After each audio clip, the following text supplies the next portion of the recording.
الحقيقه بس مش ونيس بس، وتصحيحا لا يوجد اي عمل سواء في التلفزيون او المسرح او السينما كان يتخلله اي صوره للتدخين.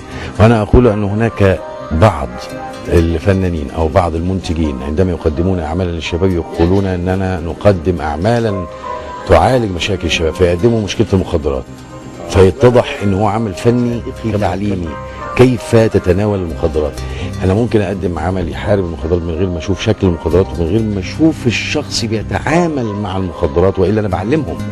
يعني خصوصا لما المخرج يجيب صوره بقى فرحان ومبسوط قوي لما تعاطى المخدرات، فشبابنا في الصاله او وهم بيتفرجوا يقولوا الله، طب ما هو يمكن كويس. فالرساله يعني رساله خاطئه بتوصل للناس.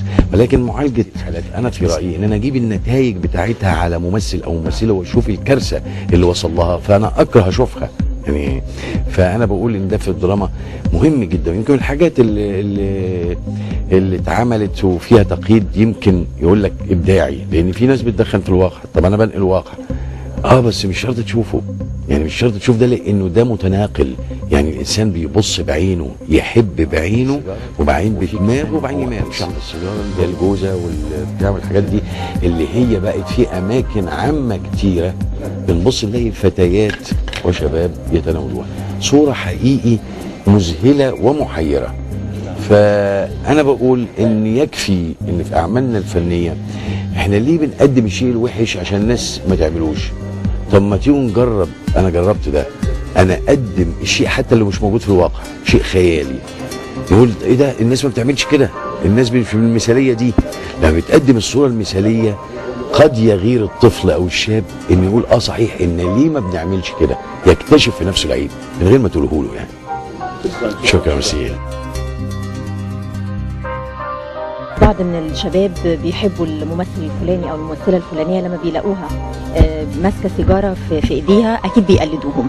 فانا بقول انه زي ما احنا كنا سبب في انتشار هذه الظاهره السيئه، اعتقد ان احنا الواجب علينا ان احنا ان شاء الله باذن الله نكون يعني على العكس تماما، وننادي بحياه بلا تدخين فعلا.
مساء الخير عليكم. انا محمد شقنقيري.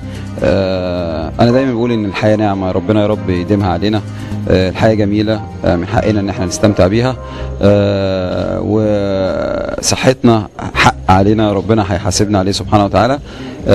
لازم ناخد بالنا كويس قوي من صحتنا، وناخد بالنا من صحه اللي حوالينا. اعتقد ان الحياه بلا تدخين هتكون احلى بكتير. قول كلمه حق، قول للتدخين لا. انا حياتي بلا تدخين. محمد شقنقيري.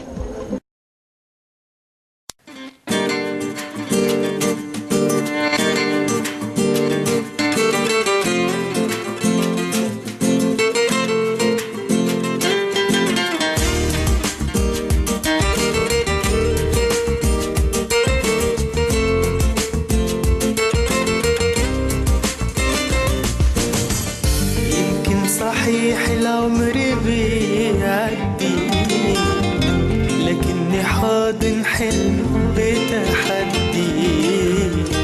لا يوم هسيبه يموت ولا يصدي، ولا يبقى يوم حدوته كان يا مكان. اوعك تقول ان الطريق مقفول، اصبر وبكره بالامل هتنول، وارمي توكلك عالكريم على طول، يزرع في قلبك من رضا بستان.